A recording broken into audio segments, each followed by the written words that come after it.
Le titre de ce message est « Champion de Dieu ». Tu es un champion de Dieu.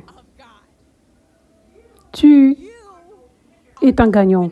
Tu es victorieux. Nous sommes dans une bataille spirituelle. Éphésiens 6, verset 12. Car nous n'avons pas à lutter contre la chair et le sang, mais contre les principautés, contre les puissances, contre les princes des ténèbres de ce siècle, contre les armées spirituelles de la méchanceté dans les lieux célestes. Donc, ça dit que nous sommes dans une bataille. Nous sommes dans une bataille. Il y a un ennemi contre nous. Et l'ennemi, c'est le monde démoniaque. C'est le diable et son royaume. Ce qui est composé des principautés, des puissances, des princes des ténèbres. Et toutes ces choses parlent au fait des démons. Les principautés sont les plus hauts niveaux des démons. Les puissances sont des démons avec un peu moins de pouvoir. Les princes des démons sont à un autre niveau. Et les armées spirituelles de la méchanceté sont encore d'autres démons. Voici ce qui compose notre bataille. Le diable et ses démons, le diable et son royaume.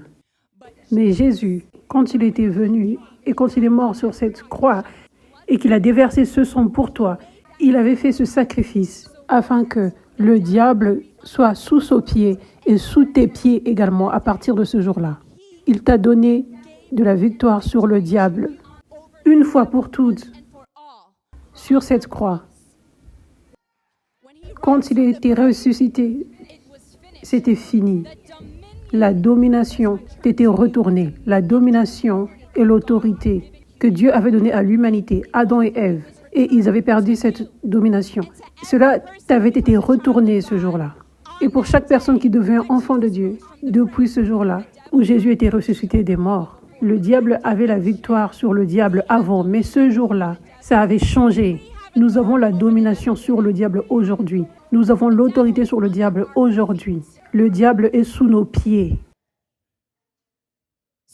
Donc, ceci signifie que nous sommes victorieux. Nous sommes victorieux, nous sommes des gagnants. Nous sommes des champions sur le diable. Depuis ce jour-là où Jésus était ressuscité des morts. Ça, c'est la vérité dans le monde spirituel, que nous avons la victoire. Maintenant, ça ne se produit pas automatiquement. Je suis devenu chrétien et maintenant je suis victorieux en Christ. Juste en faisant peu importe ce que je veux faire. Non, tu dois suivre la parole de Dieu. Tu dois suivre ses commandements. Tu dois venir comme un enfant. Être humble et recevoir sa parole. Suivre ses principes. Être équipé par les 5 ministères. Être sérieux sur son royaume. Être complètement abandonné. Recevoir ses révélations et ses enseignements, de la viande spirituelle pour te nourrir, venant de ces 5 ministères, de ces apôtres, prophètes, évangélistes, pasteurs, enseignants, pour t'aider à comprendre qu'est-ce que tu dois faire, qu'est-ce que la parole signifie, comment suivre la parole parfaitement. Et quand tu fais cela, alors tu auras la victoire sur le diable toujours.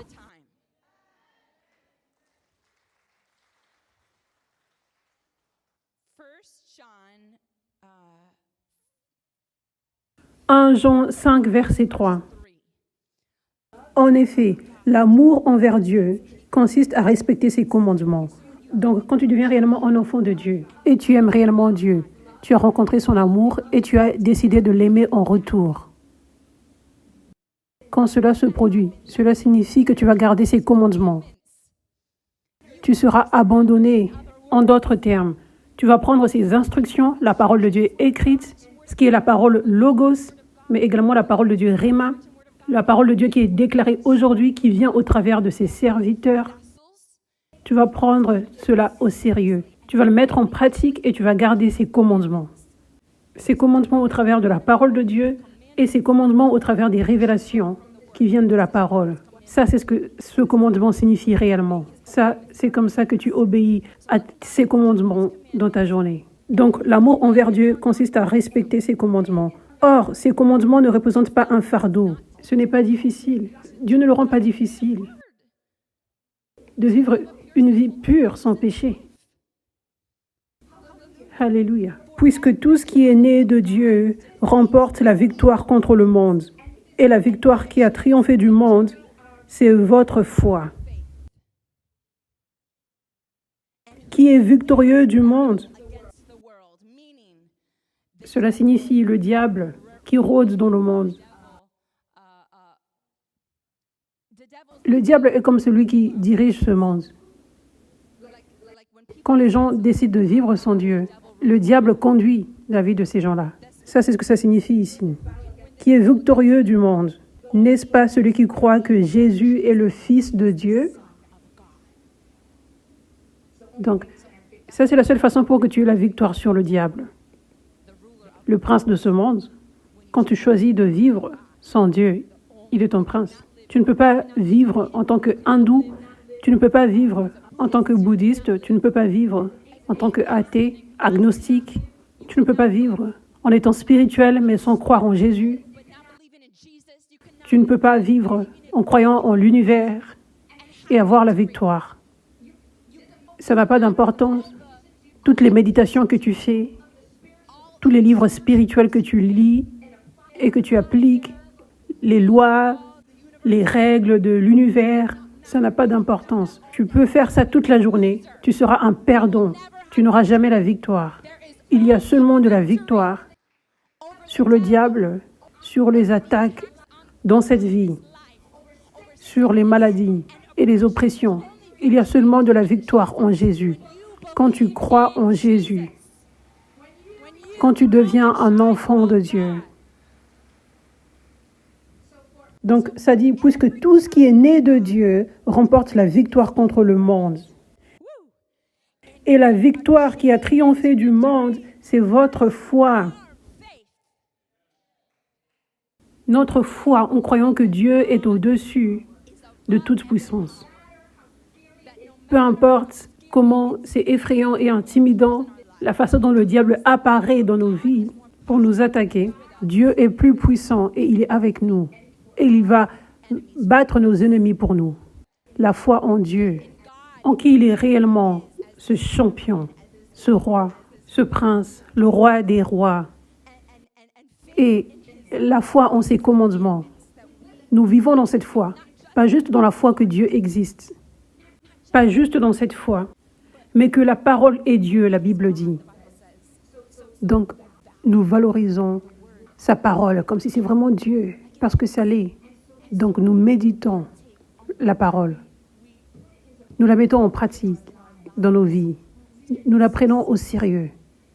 Nous avons la foi en sa parole. Nous avons la foi en action. La foi sans les œuvres est morte. Donc, nous avons une foi vivante. Donc, quand tu as ce type de foi, tu auras la victoire. Nous atteignons cette victoire au travers de la foi, au travers de notre foi. Amen.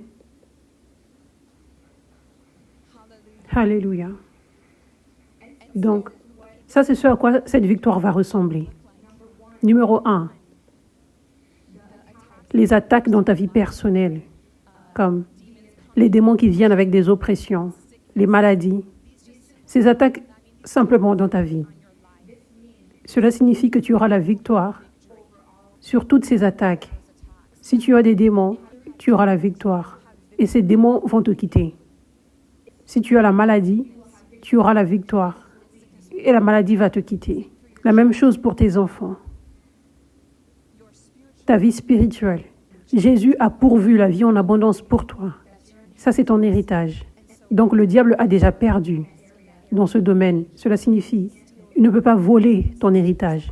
Donc, quand le diable essaie de te menacer, en essayant de voler ta vie en abondance, en te donnant des démons, les démons sont venus dans ta vie.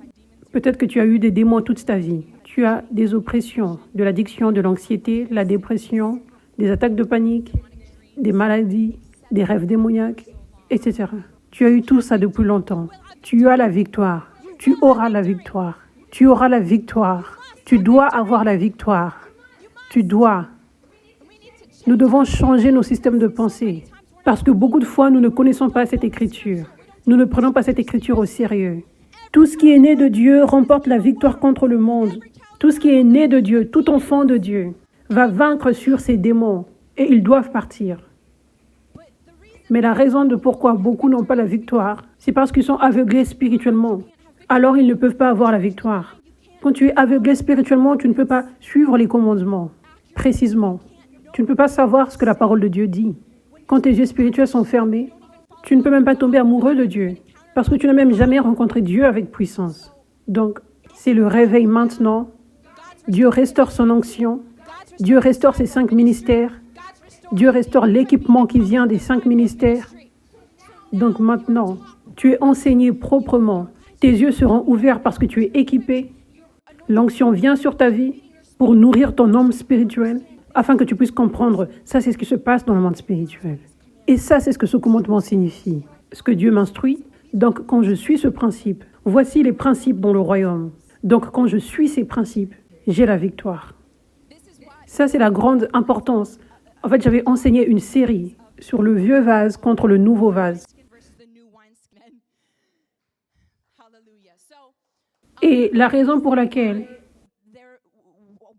Dieu m'a conduite à enseigner en détail à propos du nouveau vase, c'est que c'est vraiment simple. Ça dit, ces commandements ne représentent pas un fardeau.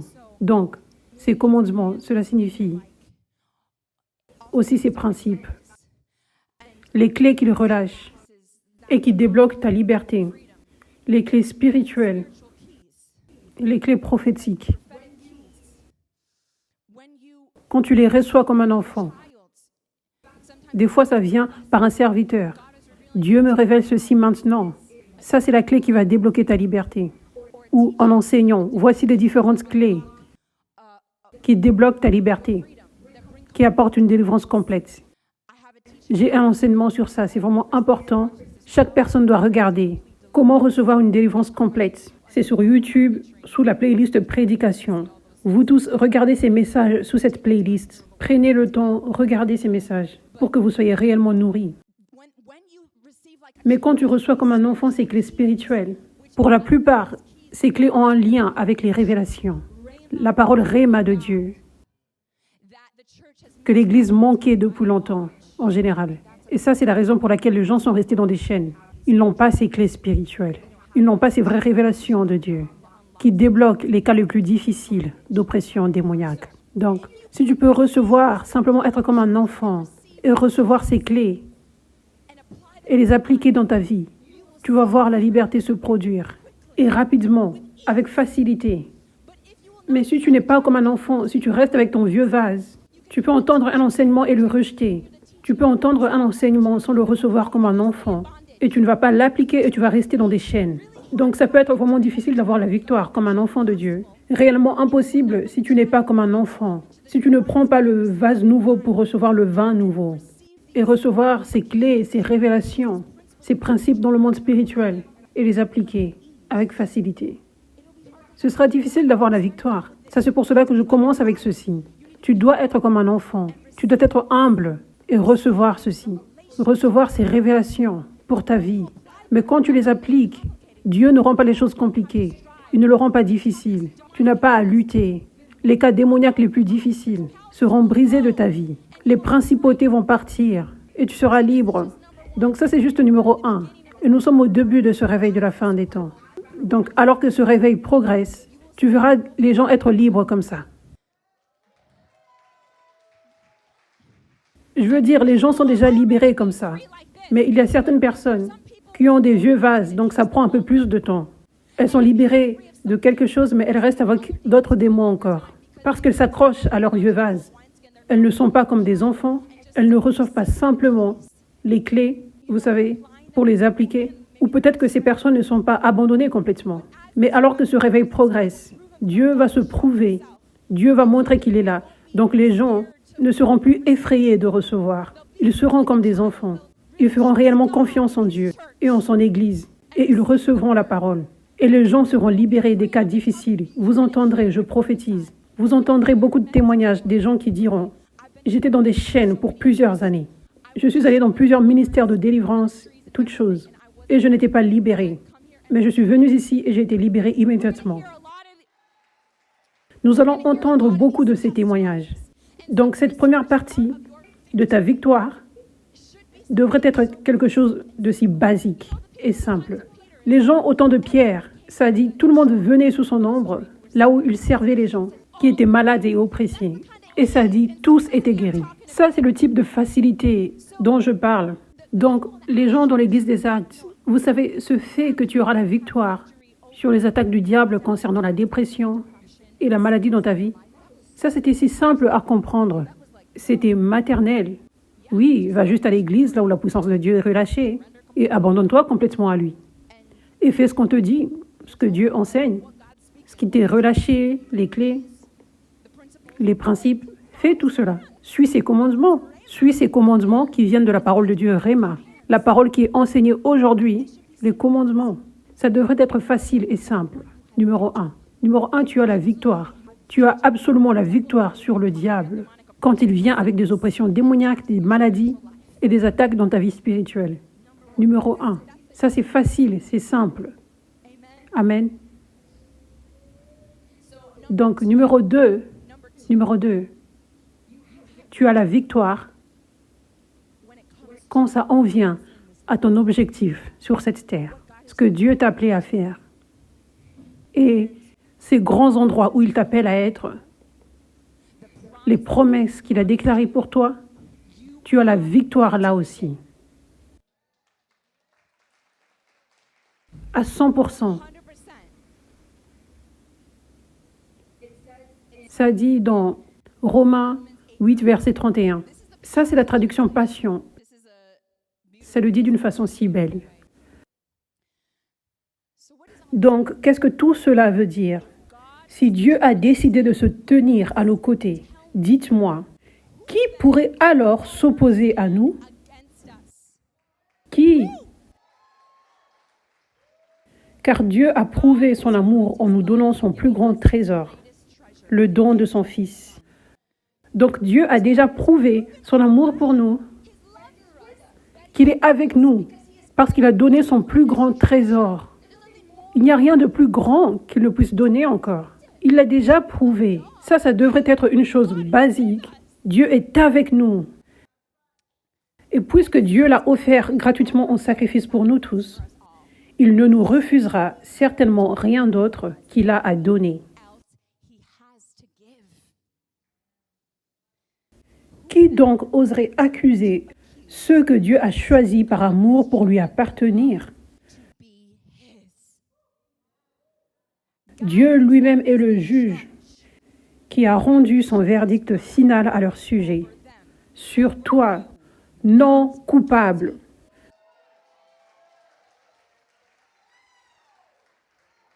Donc, si Dieu est le juge ultime, qui donc reste-t-il pour nous condamner? Certainement pas Jésus, loin. Car il a donné sa vie pour nous et plus encore. Il a vaincu la mort et est maintenant ressuscité, exalté et intronisé par Dieu à sa droite. Alors, comment pourrait-il nous condamner puisqu'il prie continuellement pour notre triomphe?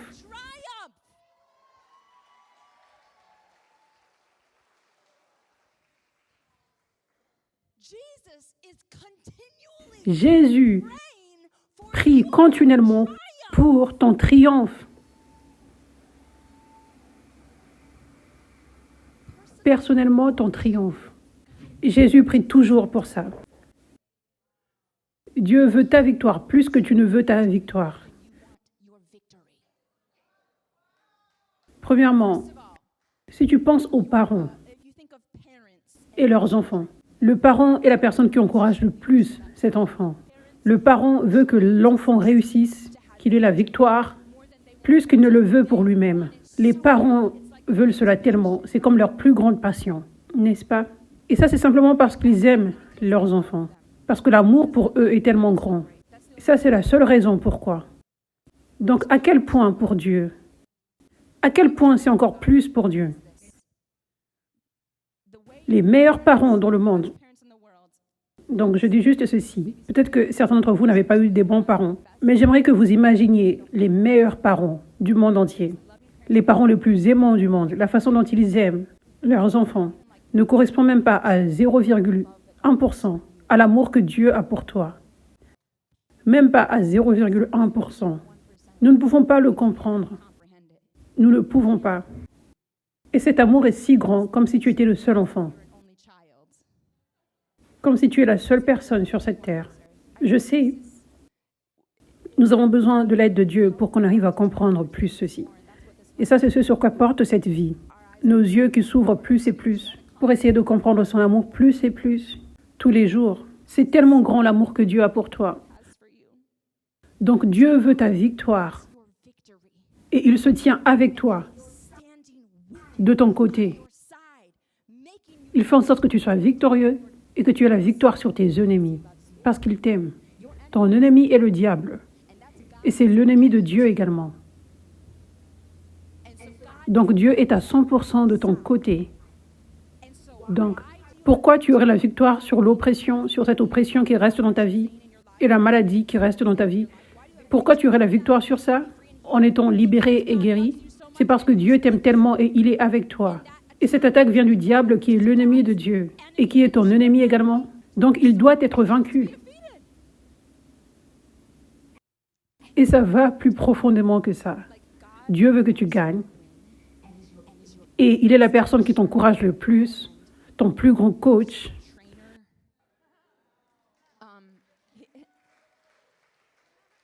Parce que simplement, il t'aime tellement. Mais il y a encore plus. Tu dois avoir même plus de révélations, afin que tu penses constamment, tous les jours, que tu es un champion de Dieu, que tu es victorieux, que le diable ne peut pas gagner aujourd'hui. Et demain, il ne peut pas gagner. Et le jour d'après, il ne peut pas gagner. Tu dois avoir le système de pensée d'un champion. Et la seule façon pour que tu aies ce système de pensée, c'est que tes yeux s'ouvrent à cette vérité que je vous partage aujourd'hui. Que tu es réellement un champion, parce que Dieu est avec toi. Et il s'assure de cela. Parce qu'il t'aime tellement et qu'il y a encore plus. Pourquoi? Pourquoi il se tient avec toi? Pourquoi il s'assure que tu sois victorieux? Il y a encore plus. Imagine le meilleur parent dans ce monde. La façon dont il aime son enfant. Il veut que l'enfant réussisse. Il veut que l'enfant soit victorieux à cause de son amour. Mais ensuite, imagine ce même parent a une entreprise appelée, peu importe quel est le nom du parent. Disons que le nom est Tom. Disons que le nom de ce papa est Tom. Et il a une entreprise. Et dans cette entreprise, quand il y a de la victoire dans cette entreprise, ça va sauver le monde entier. Ça va résoudre tous les problèmes. Ça va apporter de l'aide aux gens de la façon qu'aucune autre entreprise puisse le faire. OK? Donc, ce Tom, le papa le plus extraordinaire dans le monde entier, qui aime son enfant, ce Tom, son entreprise s'appelle Tom et fils ou Tom et fille.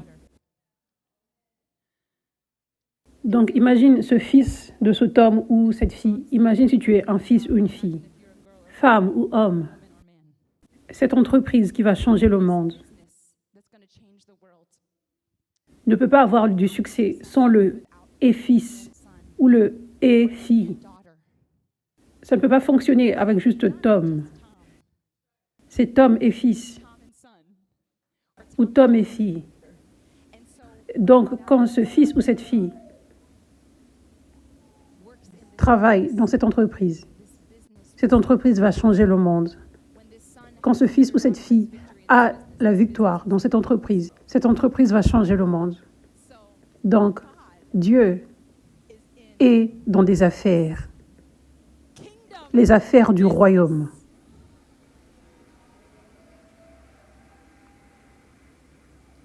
Ces affaires consistent à emmener son royaume des cieux sur cette terre. Ces affaires consistent à détruire les œuvres du diable dans la vie des gens.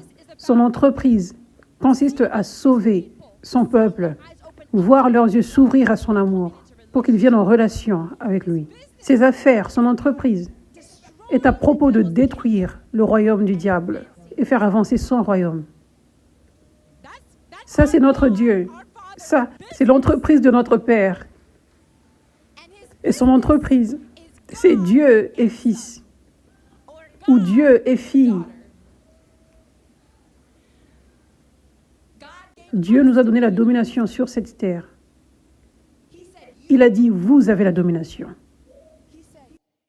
Il a dit, je vous ai donné à vous la puissance sur le diable, toutes les puissances démoniaques.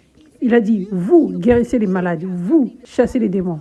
En d'autres termes, je mets mon onction, mon autorité sur vous et je vous demande maintenant de faire le travail de Dieu. J'ai besoin que tu marches dans l'autorité, que tu marches dans la domination. Pas moi, toi. Mais alors que tu marches dans la domination, alors que tu marches dans l'autorité, ma puissance va venir au travers de toi. Donc c'est un partenariat. Le travail de Dieu, c'est le partenariat de Dieu avec toi. Et là, c'est à ce moment-là que les gens sont guéris. C'est là que les gens sont délivrés. C'est là que les gens rencontrent la puissance de Dieu et que leurs yeux s'ouvrent. À travers l'Église des Actes, nous voyons constamment les gens être libérés, être délivrés et qui rencontrent la puissance de Dieu. Cela se produisait au travers des serviteurs. La façon dont les gens étaient guéris et délivrés était qu'ils venaient sous l'ombre de l'apôtre Pierre, où ils avaient le toucher des mouchoirs de Paul. Nous ne lisons pas à propos de « oui, Dieu a juste fait un miracle qui est descendu du ciel »,« oui, quelqu'un priait ». Dieu fait cela aujourd'hui. Dieu se manifeste de tout type de façon. Dieu se manifeste peu importe comment il veut se manifester. Mais je dis juste en termes de ce que nous voyons dans la Bible, où nous trouvons quel est le vrai principe de Dieu. Quelle est sa plus grande façon pour qu'il se manifeste avec puissance? Là où nous trouvons cette révélation, c'est dans la parole de Dieu, dans l'Église des Actes. Donc si tu veux trouver quel est le principe de Dieu pour qu'il relâche sa puissance, quel est le principe pour que les gens soient guéris et délivrés, c'est au travers des serviteurs. Dieu qui se manifeste au travers de ses serviteurs. Paul avait même dit, je ne suis pas venu vers vous avec des discours persuasifs de la sagesse humaine, mais avec une démonstration d'esprit et de puissance, afin que votre foi ne reste pas sur la parole des hommes, mais sur la puissance de Dieu. Cela signifie, il disait, que les gens rencontraient et avaient la foi en Jésus, alors que Dieu se manifestait au travers de Paul. Les yeux des gens s'ouvraient et ils avaient des vraies rencontres avec Jésus. Ils tombaient amoureux de Jésus, ils s'abandonnaient à Jésus. À cause de Paul qui servait les gens, Dieu qui se manifestait avec puissance au travers de Paul. Ça, c'est le système de Dieu. C'est Dieu et Fils, Dieu et Fille. Pas juste Dieu. Alléluia. Donc,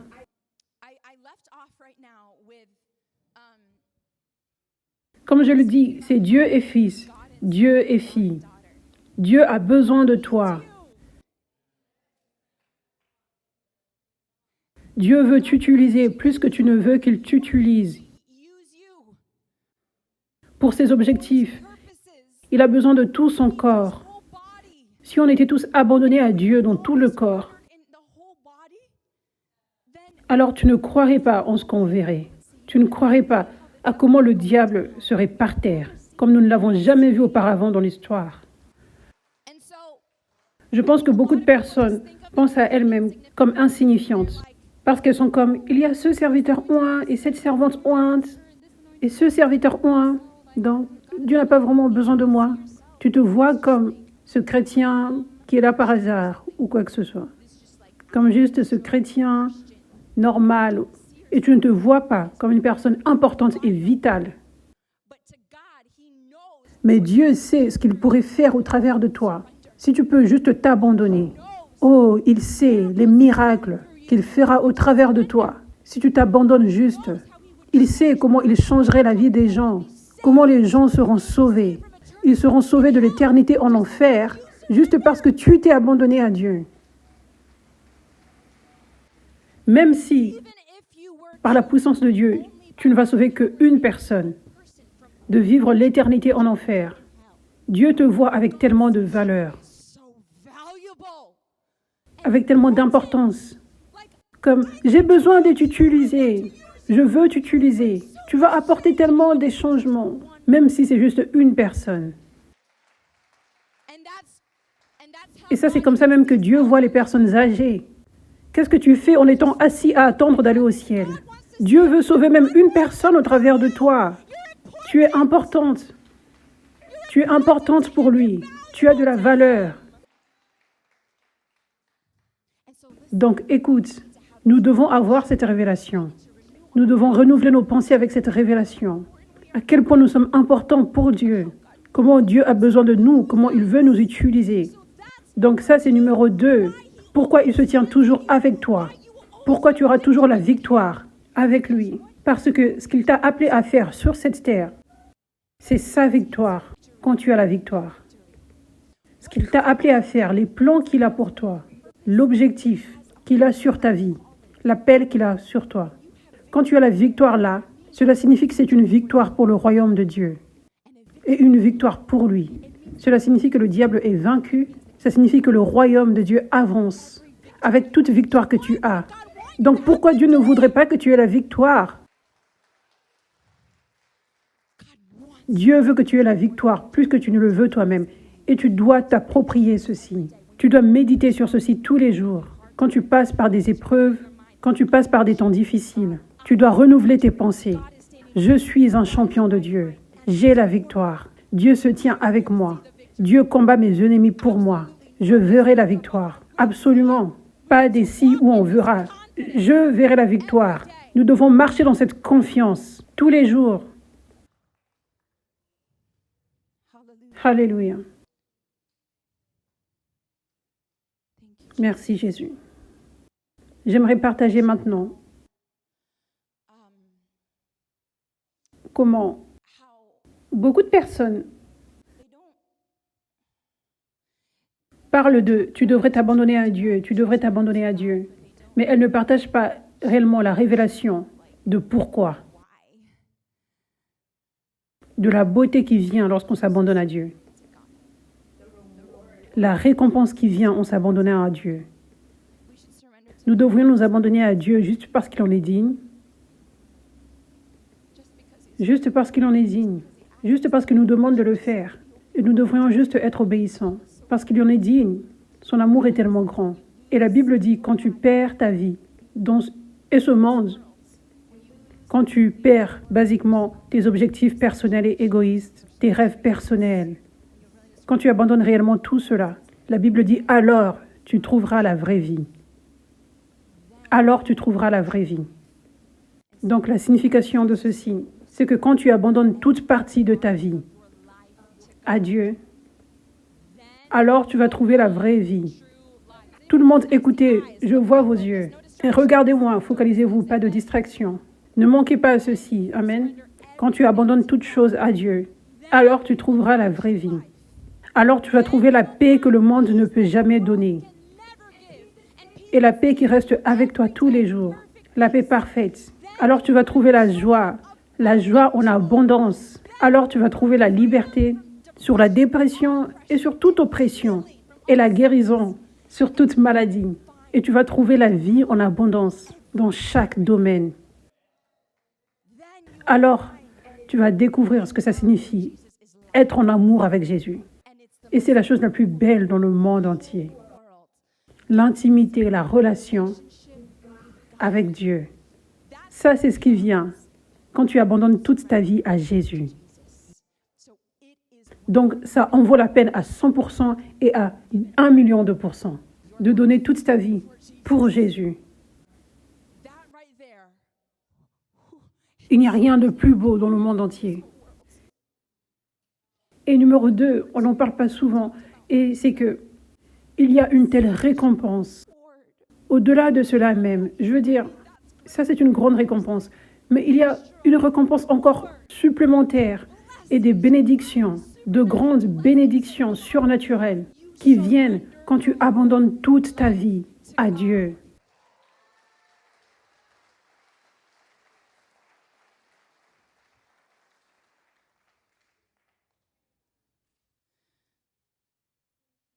Genèse 12, verset 1 dit, « L'Éternel dit à Abraham, ce vrai serviteur de Dieu, qui vit dans l'abandon.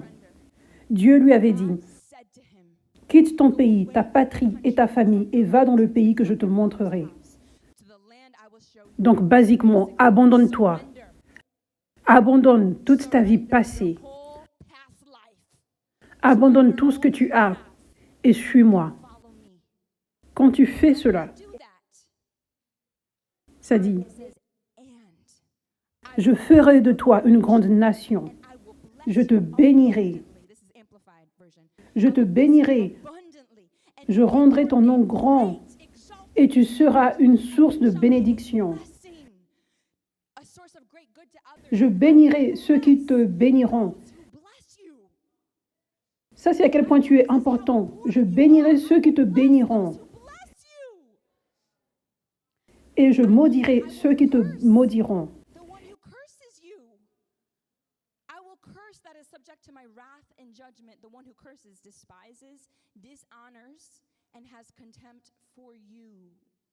Et toutes les familles de la terre seront bénies en toi. Quelques chapitres après, Genèse 15, verset 1. Après ces événements, la parole de l'Éternel fut adressée à Abraham dans une vision. Il dit, « Abraham, n'aie pas peur, je suis ton bouclier et ta récompense sera très grande. »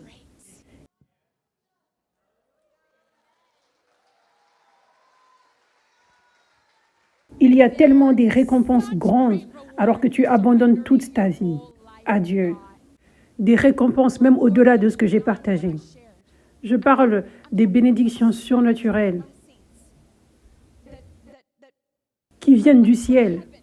Des bénédictions qui ressemblent au ciel sur la terre. Comme les relations, les amitiés sont les plus belles. Des amitiés auxquelles tu n'aurais jamais rêvé si tu essayais de prier à Dieu comme je veux une meilleure amie et je veux que cette personne soit comme ça. Et ensuite, Dieu te donne un ami ou une amie qui est surnaturelle. Comme Jonathan, un ami comme Jonathan. Un ami surnaturel. Ça, c'est une récompense de s'être abandonné à Dieu. Tu écris à propos de ton mari, le mari que tu veux. Je veux que mon mari soit cet homme divin ou ma femme, cette femme divine. Je veux qu'il ou elle ait un cœur pour les autres, qu'il ou qu'elle soit altruiste. Je veux qu'il ou qu'elle ait un cœur pour toi, Seigneur, qu'il ou qu'elle te mette en premier. Vous savez, tu fais toute cette liste et Dieu dépasse tout ce qu'il y a sur cette liste. Au-delà de ce que tu pouvais même rêver, tu pries, Seigneur, je veux avoir une vie remplie d'objectifs. Je veux faire une différence dans ce monde. Je veux être une bénédiction pour les autres. Je veux que tu sois en mesure de m'utiliser dans ton onction pour aider les autres. Tu écris tout ça, tes rêves, n'est-ce pas? Et ensuite, Dieu fait infiniment au-delà de tout ce que tu pouvais imaginer, dans la façon dont il t'utilise, dans sa puissance. Ça te choque quotidiennement. Tu rêvais de voir 20 personnes être délivrées par la puissance de Dieu qui fonctionne au travers de toi, dans ta vie. Ça, c'était un grand rêve, même une personne. Maintenant, c'est innombrable. Dieu, je veux juste être en mesure de ne plus penser à propos de l'argent. Je ne veux plus penser tous les mois comment je vais faire pour avoir assez d'argent, pour le loyer. Tu as ce rêve, Seigneur. Je veux juste être en mesure de bénir d'autres des fois, être en mesure de les aider quand ils ont des besoins, payer pour leur repas ou quoi que ce soit quand ils en ont besoin. Tu as ce rêve, tu l'écris. Et Dieu fait infiniment au-delà de cela. Et il te donne l'abondance financière pour financer ses rêves, pour investir dans ses rêves, pour investir dans son royaume et faire des choses puissantes avec les graines qu'il a placées dans tes mains. Nous voyons même un exemple de ceci. Ça, c'est l'une des récompenses que Abraham avait obtenues. Genèse 13, verset 2. Abraham était très riche en troupeaux, en argent et en or. Donc, Dieu veut que tu sois riche dans chaque domaine de ta vie. Spirituellement, il va te donner la récompense. Et ça va paraître même physiquement. Tous ces rêves que tu as, qui sont des bons rêves divins, comme certains rêves que je viens de lister. Je ne parle pas des objectifs égoïstes. Je parle des rêves purs et des prières que tu as faites à Dieu. Quand tu abandonnes tout à Dieu, Dieu va faire au-delà de cela. Ça s'appelle la récompense d'avoir obéi à Dieu et de s'être abandonné. Amen. Alléluia. Mais tu dois comprendre.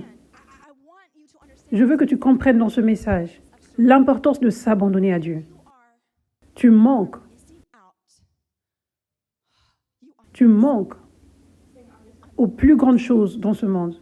Tu manques à tellement d'énormes bénédictions divines qui viennent du ciel, surnaturelles, qui viennent de Dieu, si tu ne t'abandonnes pas. Tu manques à tellement. Tu manques à des centaines, à des milliers de belles bénédictions surnaturelles, des récompenses que Dieu a prévu de te donner. Pas demain, dans son temps qu'il va te donner alors que tu t'abandonnes. Cette vie victorieuse que nous avons se produit quand nous nous abandonnons, pas par nous-mêmes si nous ne voulons pas nous abandonner à Dieu. Le diable aura la victoire si on ne s'abandonne pas. Nous ne verrons pas des portes surnaturelles s'ouvrir si nous ne nous abandonnons pas. Ça dit dans 2 Chroniques, chapitre 16, verset 7. À cette époque-là, le voyant Anani alla trouver Asa, roi de Juda, et lui dit « Parce que tu t'es appuyé sur le roi de Syrie et que tu ne t'es pas appuyé sur l'Éternel, ton Dieu, l'armée du roi de Syrie t'a échappé. » Les Éthiopiens et les Libyens ne formaient-ils pas une grande armée avec des chars et un grand nombre de cavaliers? Et cependant, parce que tu t'étais appuyé sur lui, l'Éternel les a livrés entre tes mains.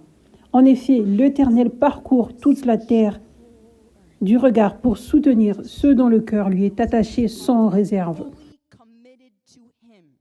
Tu te comportais de façon stupide dans cette affaire, car désormais tu auras des guerres.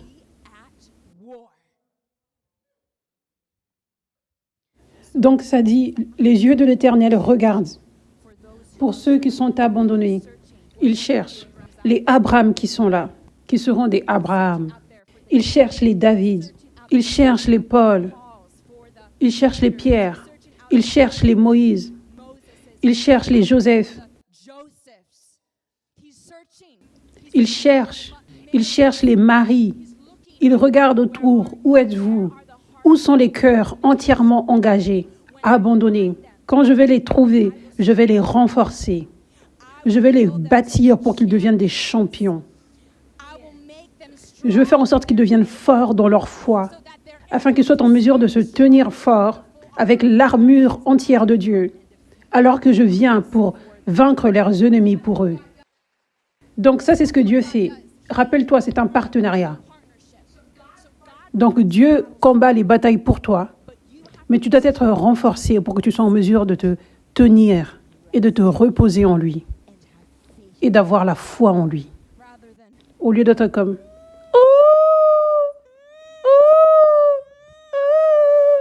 je vais dormir ».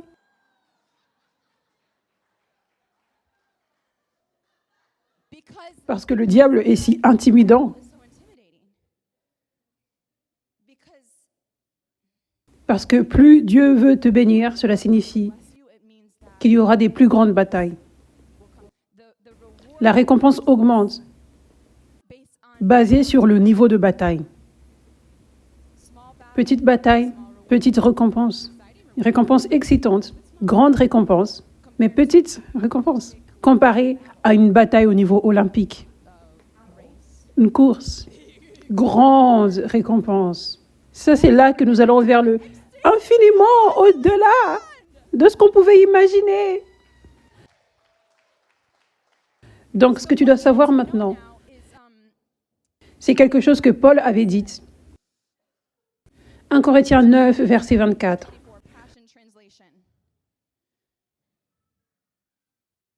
Paul dit ceci, puissant. Ne savez-vous pas que les concurrents dans le stade courent tous, mais qu'un seul remporte le prix? Courez de manière à le remporter. Tous les athlètes s'imposent toutes sortes de privations et ils le font pour obtenir une couronne qui va se détruire. Mais nous, c'est pour une couronne indestructible.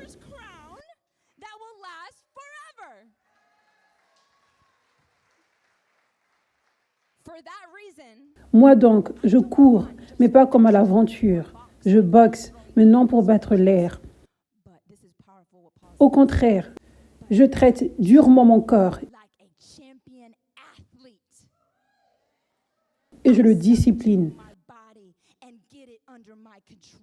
de peur d'être moi-même disqualifié après avoir prêché aux autres.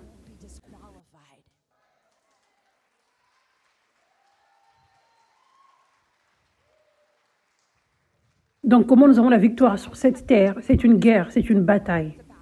C'est comme une compétition contre le diable, vous savez. Une course, un événement olympique. Donc, pour que le plan de Dieu aille de l'avant, ça paraît comme nous qui entrons dans une bataille, nous qui entrons dans la course et qui avons la victoire sur le diable. Ensuite, nous allons au niveau supérieur. Nous allons à la prochaine étape. C'est comme si Dieu veut nous emmener aux Olympiques. Mais nous ne pouvons pas commencer directement au niveau olympique. C'est comme ceci. Chacun d'entre vous a reçu tout ce dont il a besoin pour être un athlète olympique dans le monde spirituel. Sur Terre, tu dois naître avec certains muscles, un certain type de corps, avoir un certain athlétisme, des habiletés, de la force. Tu dois naître avec ces choses. Les habiletés mentales. Tu dois naître avec ces choses. Il y a cette première partie, il y a une deuxième partie concernant ta discipline, ton sérieux, ta confiance, ton entraînement, ton sérieux sur les entraînements pour avoir la médaille olympique. Donc, dans le monde spirituel, tu es né avec tous les muscles spirituels dont tu as besoin. Ils sont petits maintenant, mais quand tu les fais travailler dans le monde spirituel, ils vont grandir pour atteindre la taille des muscles olympiques, pour gagner des événements olympiques. Donc, Dieu veut t'emmener aux Olympiques. La terre promise, les promesses que Dieu a pour toi, ça, c'est les Olympiques. Mais nous n'allons pas dans la terre promise dès le premier jour. Nous ne voyons pas les promesses se réaliser le premier jour. Mais si tu penses aux athlètes, ce n'est pas une marche dans un parc pour gagner les Olympiques. C'est les entraînements les plus durs. Les entraînements les plus durs, c'est difficile. Larmes et sueur. Ce n'est pas facile. C'est inconfortable la majeure partie du temps. Mais c'est nécessaire. Si tu veux gagner, tu dois passer par ça. Donc Dieu veut que tu gagnes les niveaux olympiques. Cela signifie, il veut que les grandes promesses de Dieu se réalisent dans ta vie. Et ces promesses auront toujours un lien avec le fait de vaincre le royaume du diable et de faire avancer le royaume de Dieu. Mais il y a un processus pour en arriver là. Tu as besoin que tes muscles spirituels grandissent et qu'ils soient forts, les muscles spirituels de la foi. Que tu ne sois pas effrayé quand le diable vient, que tu restes fort au lieu d'aller dormir, parce que tu abandonnes. Tu abandonnes, tu te mets en arrière, tu vas dormir. Oublie ça, vous savez. C'est effrayant, je m'en vais. Non, tu te tiens fort, parce que tu as des muscles de la foi qui sont forts maintenant. Et ta vision spirituelle est pointue. Oh, je sais ce qui se passe, ça c'est le diable qui essaye de m'intimider, il est le père des mensonges. Je ne vais pas accepter cela, je vais rejeter le diable, je vais le résister, il doit fuir, Dieu est avec moi, il se tient avec moi, j'aurai la victoire, il combat mes ennemis pour moi. Pour en arriver là, Dieu doit te prendre dans un processus pour renforcer ta foi. Et cela va toujours ressembler au diable qui t'attaque, les mensonges du diable. Ça va toujours ressembler à ça. Donc c'est vraiment comme un entraînement. Ils font des choses difficiles, les athlètes. Les muscles font mal. Ils ne peuvent même plus bouger le jour d'après. Ils pleurent de douleur parce qu'ils poussent leur corps jusqu'à la limite. Tu dois pousser ta foi. Dieu t'étire. Ça, c'est le trajet pour devenir un champion. Amen. Et certains de ces muscles spirituels sont avoir le caractère de Christ. Parce que Paul dit, je ne veux pas être disqualifié. Je m'assure de travailler dans l'esprit. Donc cela signifie qu'il se nourrit. Il se nourrit de la parole de Dieu. Il se nourrit de la parole de Dieu, Réma. Il médite. Il fait ce travail spirituel afin que le caractère de Christ soit en lui. Il est transformé à l'image de Dieu, afin qu'il soit patient lorsque le diable vient, lorsque le diable utilise les gens pour l'attaquer. Il est patient, il est aimant, il est gentil, il est en mesure d'aimer ses ennemis, au lieu de parler des paroles de mort. Cela fait en sorte qu'il soit disqualifié. Au lieu qu'il essaye de combattre les batailles pour Dieu, que Dieu est supposé combattre, et il est supposé se tenir tranquille. Cela le disqualifierait. Donc tu dois t'entraîner. Tu dois être OK avec l'entraînement. Tu dois savoir, ça c'est ce à quoi ça va ressembler. Oui, tu auras la victoire. Mais arrête d'être un bébé. Arrête de marcher sans sagesse. Je sais que tu n'es pas un athlète olympique dans la vraie vie. Je sais que certains d'entre vous n'ont jamais été des athlètes. Certains d'entre vous n'ont jamais poussé leur corps physiquement. Mais vous serez en mesure de pousser vos corps spirituellement. Et Dieu vous appelle à être des athlètes olympiques dans le monde spirituel et un champion olympique dans le monde spirituel. Et tu as tout ce dont tu as besoin. Tu dois juste prendre la décision de t'abandonner et d'être sérieux à propos d'être ce champion.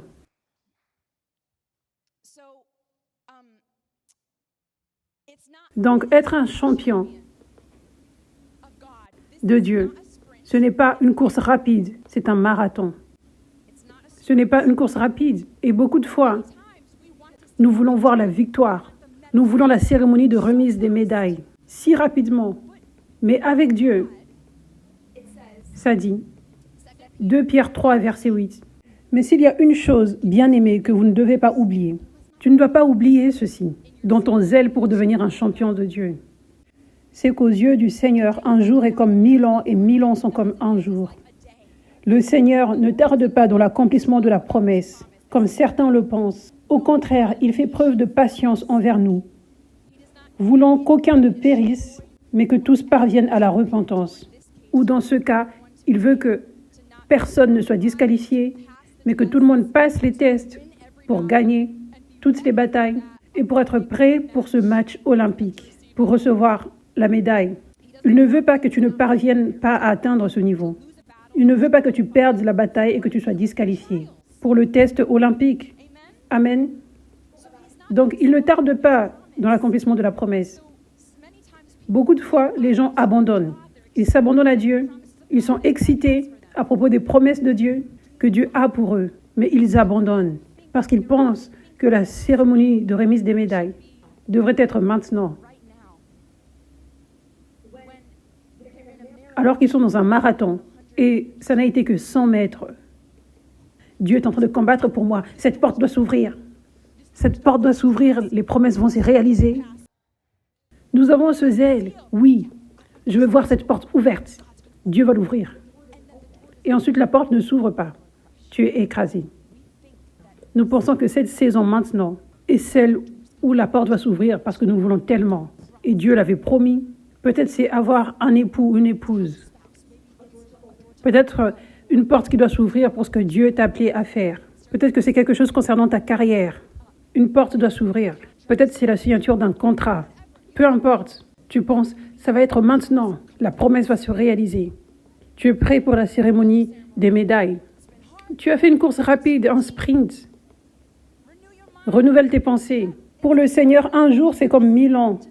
Et 1000 ans sont comme un jour.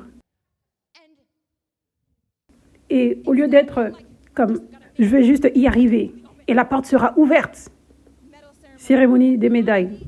Alors qu'en réalité, c'est supposé être comme, ok, je vais être dans le contentement. Je sais que les promesses vont se réaliser, mais ce sera au temps de Dieu. Donc je choisis d'être dans le contentement. Je ne sais pas quand est-ce que ça va se produire, mais je sais que ça va se produire. Je choisis d'être dans le contentement. Mais certaines personnes sont trop zélées. Dieu va faire en sorte que la promesse se réalise cette année. Et elles attendent pour la cérémonie des médailles, mais c'est un marathon. Tu n'as pas encore fini. Ce n'est pas encore le temps. Et les gens abandonnent. Les gens sont tellement par terre. Ils pensent que Dieu les a abandonnés. Ils ont de la mauvaise estime de soi. Ils pensent, oh, je ne suis pas assez bon. Les promesses ne vont pas se réaliser. Non, c'est juste que le temps de Dieu est si différent. C'est généralement plus lent que ce à quoi on s'attendait. Mais la victoire arrive. Et quand la victoire arrive, quand la récompense arrive, quand la médaille arrive, ce sera meilleur que ce que tu avais imaginé. Ça en vaudra la peine. Ça en vaudra la peine au-delà de tes rêves les plus incroyables. Alléluia. J'avais reçu cette prophétie sur ma vie que ce réveil allait éclater. Et notre église avait 20 personnes, à 15 personnes, à 10, à 5, pendant 4 ans et demi. Et je pensais réellement que ça allait se produire la première année. Mais heureusement que Dieu m'avait enseigné sur cette histoire de marathon. Ce n'est pas une course rapide, un sprint. Son temps est différent, juste sois patiente. Donc Dieu m'avait emmené dans cet entraînement spirituel, afin que je me contente en lui et que j'abandonne juste toute dernière partie de ma vie. Afin que lorsque le temps de victoire viendrait, afin que je sois en mesure de la garder, que je ne la perde pas, mais que je marche dans cette victoire. Et que j'aille au prochain niveau encore plus haut. Un plus haut niveau, même au-delà de cela. Ce qui vient aussi avec une bataille beaucoup plus grande. Mais Dieu m'a préparé pendant ces 4 ans et demi. Et il y avait des grandes batailles que je ne pouvais pas imaginer affronter. Réellement des batailles difficiles. des batailles spirituelles les plus dures de toute ma vie, la persécution, la façon dont le diable venait en essayant de me menacer, pour m'apporter de la peur, pour parler contre moi, et la façon dont cela me blessait, cette persécution, c'était si difficile. C'était la bataille la plus difficile par laquelle je n'ai jamais passé. Et j'avais vu, waouh, Dieu est tellement bon, il ne te donne jamais une bataille qui soit au-delà de tes forces. Il ne me l'avait pas donné avant, quand je ne pouvais pas supporter cela. Mais il m'a préparé, étape par étape, par des batailles après batailles, pendant 4 ans et demi d'endurance, pour que j'arrive à ce point où je pouvais passer le test, où je pouvais me tenir forte, où je pouvais garder ma bouche fermée et faire confiance en Dieu, où je pouvais aimer mes ennemis au lieu de me défendre et essayer de parler aussi contre eux en essayant de me prouver. Je pouvais me tenir forte et me reposer et laisser Dieu combattre les batailles pour moi et vaincre mes ennemis, afin que je reste dans le championnat, afin que ce niveau que j'avais déjà passé, la médaille de la promesse qui se réalise, afin que je ne la perde pas. Parce que tu peux tout perdre, mais je ne l'ai pas perdu. Et maintenant, je peux aller au niveau supérieur, parce que Dieu a plus des promesses qui doivent se réaliser. Et Dieu ne voulait pas que je sois disqualifiée. Donc le temps de Dieu est parfait. Sois dans le contentement, dans le marathon. Sois heureux que ce ne soit pas une course rapide, un sprint, parce que sinon, tu ne gagneras pas. Amen. Vous savez, quand je parle du sprint qui se passe, quand tu fais une course rapide du sprint, tu es comme, la porte va s'ouvrir. Dieu va le faire. Je veux voir cette faveur surnaturelle. La porte va s'ouvrir. Ça va se produire. L'élévation va se produire. Vous savez, tu es dans ce point-là. Et tu vois une attaque là.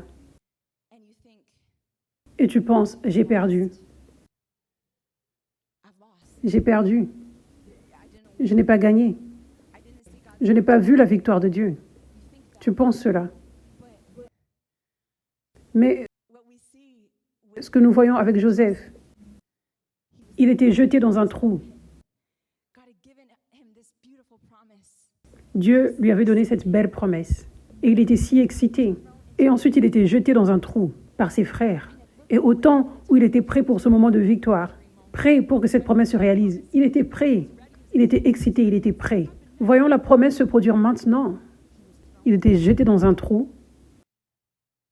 Et plus tard, il était jeté en prison pour fausse accusation. Mais à ce moment-là, quand ça paraissait comme s'il était vaincu complètement, Dieu l'a sorti de cette prison.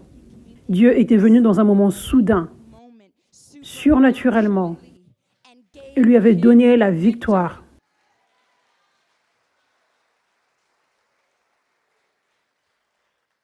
Donc il y aura des temps où tu seras dans l'attente pour que cette porte s'ouvre. Et ce n'est juste pas le temps de Dieu. Elle va s'ouvrir, mais au temps de Dieu. Donc quand ces attaques viennent dans ta vie, et ça paraît comme une défaite, ça paraît comme si tu es allé en arrière, comme Joseph. Il allait en arrière. Sache que tu es juste en train de passer par l'entraînement spirituel. Ça, c'est ce que c'est de l'entraînement spirituel pour te transformer. Juste sois patient, continue de renouveler tes pensées. Je suis un champion. Ça, c'est juste que je suis transformé, je suis entraîné pour avoir cette victoire. Le diable ne vint pas sur toi maintenant. Ça paraît comme s'il gagne, mais il ne l'est pas. Dieu est avec moi. Dieu autorise à ce que je passe par ça et je verrai la victoire. Avec David, Saul le suivait avec des armées. Et ça paraissait sûrement comme une défaite. Il y avait une promesse sur sa vie. Ça paraissait comme une défaite. Ça paraissait comme une défaite. Il était dans une cage. Il se cachait pour sa vie. Parce que ses armées le poursuivaient. Mais après l'endurance, la victoire était venue. Une victoire surnaturelle était venue. Et la promesse était réalisée. Amen. Au temps de Shadrach, Meshach et Abednego, ils ne voulaient pas s'incliner devant l'idole de ce monde, à ce temps-là. Et cela avait fait en sorte qu'ils finissent à aller dans un feu pour mourir. Donc pour eux, ça paraissait comme une défaite complète. Défaite complète, c'est fini. Mais il y avait une 4e personne dans le feu. C'était Dieu. Et Dieu avait apporté la victoire. Donc, il y aura des idoles dans ce monde. Et tu penses, pour que cette promesse se réalise, tu as besoin de certaines portes ouvertes. Et de la façon du monde, ça doit se produire de cette façon. Tu dois avoir les connexions. Tu as besoin de la faveur des hommes. Tu as besoin de faire ce que le monde fait. Tu as besoin de faire des choses impures, te soumettre aux idoles de ce monde. Mais tu dis non. Et tu sens comme si c'est une défaite. Parce que tu n'as jamais vu cette chose se produire sans ce système humain. Mais tu vas voir Dieu venir surnaturellement. Il viendra dans le feu avec toi pour te promouvoir, t'élever, ouvrir des portes sans les gens. Et des fois, il y a le système. Il y a le temps où la faveur de l'homme est nécessaire. Comme David avait besoin. Un homme, un prophète, un homme de Dieu d'influence pour déverser l'onction sur lui. Il ne pouvait pas juste apparaître et dire « Dieu m'est apparu depuis le ciel et je suis le nouveau roi ». Alors que j'étais berger, même si mon propre père m'a disqualifié. C'est ce que dit le Seigneur. À ce temps-là, comment le monde était, ça ne pouvait pas fonctionner comme ça. Donc, qu'est-ce que Dieu a fait? Il avait ouvert les yeux d'un homme, un seul homme, les yeux de l'homme de Dieu. Un seul homme de Dieu, juste une personne.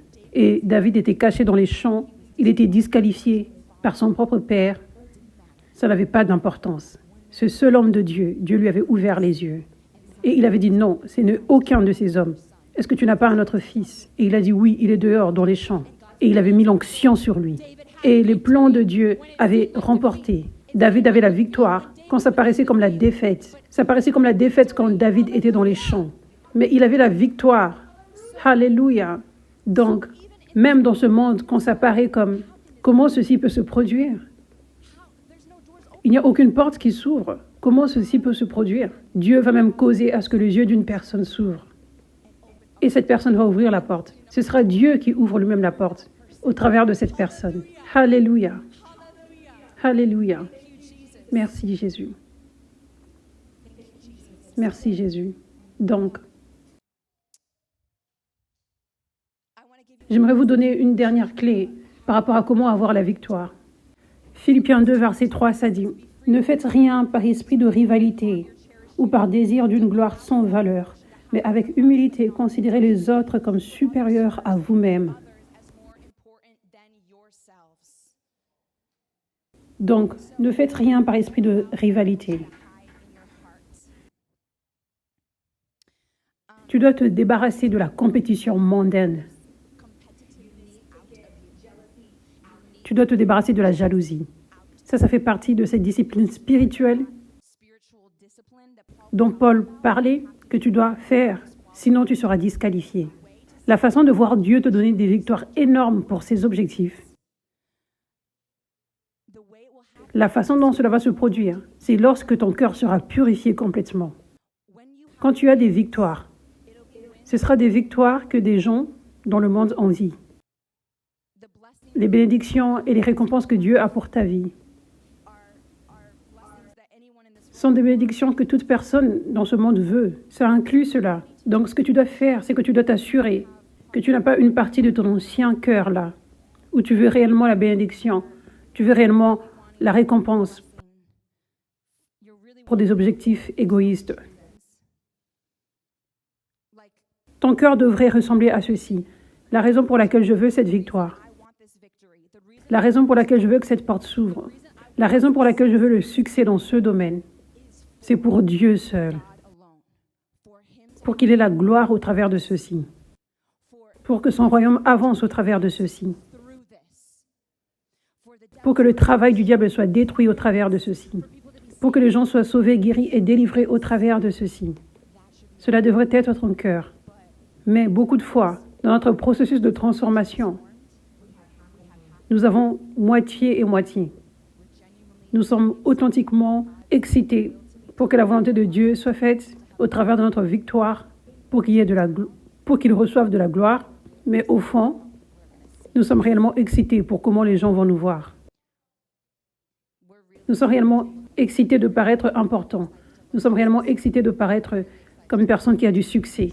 Nous voulons paraître comme une personne victorieuse. Nous sommes réellement excités de voir cette médaille d'or autour de notre cou.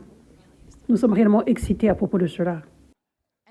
Et la façon dont tu vas savoir ceci, c'est quand il devient temps où tu as faim pour que la promesse se réalise, la victoire. Tu peux voir ce qui se passe dans ton cœur.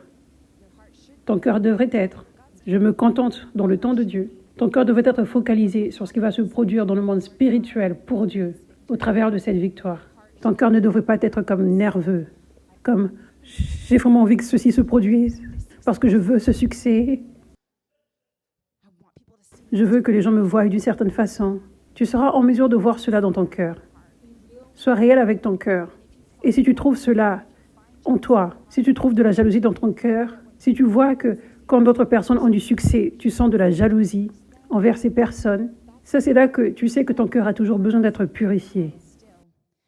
Maintenant, ça ne signifie pas nécessairement que tu es une personne jalouse, parce que le diable peut venir avec des mensonges et des pensées, comme « sois jaloux de cette personne », il peut le dire.